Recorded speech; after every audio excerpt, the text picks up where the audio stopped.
एक T shirt खरीदते वक्त हम सिर्फ उसका प्राइस देखते हैं, लेकिन अगर उसकी पूरी कहानी देख लें तो शायद अगली टी शर्ट खरीदने से पहले हम 2 बार सोचें। मान लीजिए आपने एक 300 रुपए की टी शर्ट खरीदी।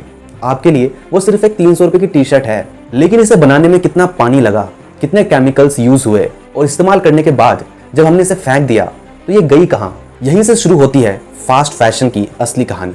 आज फैशन कंपनीज लगातार नए डिजाइन्स और नए ट्रेंड्स निकालती हैं ताकि हमें लगे कि हमारे पुराने कपड़े एक्चुअल में पुराने हो चुके हैं और हम भी खरीदते हैं, पहनते हैं और कुछ टाइम बाद फेंक देते हैं और फिर नया खरीद लेते हैं। लेकिन इस पूरी साइकिल की कीमत सिर्फ हम नहीं चुका रहे। कपड़ों की मैन्युफैक्चरिंग में बहुत ज्यादा पानी और केमिकल्स यूज होते हैं। सिंथेटिक कपड़े जैसे पॉलिएस्टर प्लास्टिक से बनते हैं और वॉशिंग के दौरान माइक्रो प्लास्टिक्स छोड़ देते हैं और जो कपड़े हम फेंक देते हैं उसमें से बहुत सा टेक्सटाइल वेस्ट आखिरकार लैंडफिल या दूसरे देशों के डंपिंग ग्राउंड्स तक पहुंच जाता है। तो सवाल ये नहीं है कि हमें कपड़े खरीदने चाहिए या नहीं, सवाल ये है क्या हमें हर बार नए कपड़े खरीदने की जरूरत है। इसका एक सिंपल फॉर्मूला है 30 वेयर रूल।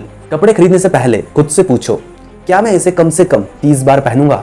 अगर हाँ तो खरीदो, लेकिन अगर सिर्फ ट्रेंड देखकर खरीद रहे हो तो शायद हमें एक्चुअल में उसकी जरूरत नहीं है। और सबसे जरूरी चीज है कि एक आउटफिट को बार बार पहनने में शर्म मत करो, क्योंकि कपड़े रिपीट करने में कोई शर्म नहीं है। शर्म की बात यह है कि जरूरत से ज्यादा हमारे पास कपड़े हों और फिर भी हम उन्हें इस्तेमाल ना कर सकें। अब अगली बार जब भी आप कोई नए कपड़े खरीदें तो सिर्फ उसका प्राइस टैग ना देखें, बल्कि उसकी पूरी स्टोरी के बारे में सोचें। और अगर आपको लगता है कि हमें फैशन के पीछे भागने के बजाय एक रिस्पॉन्सिबल तरीके से कपड़े खरीदने चाहिए तो इस वीडियो को शेयर करो।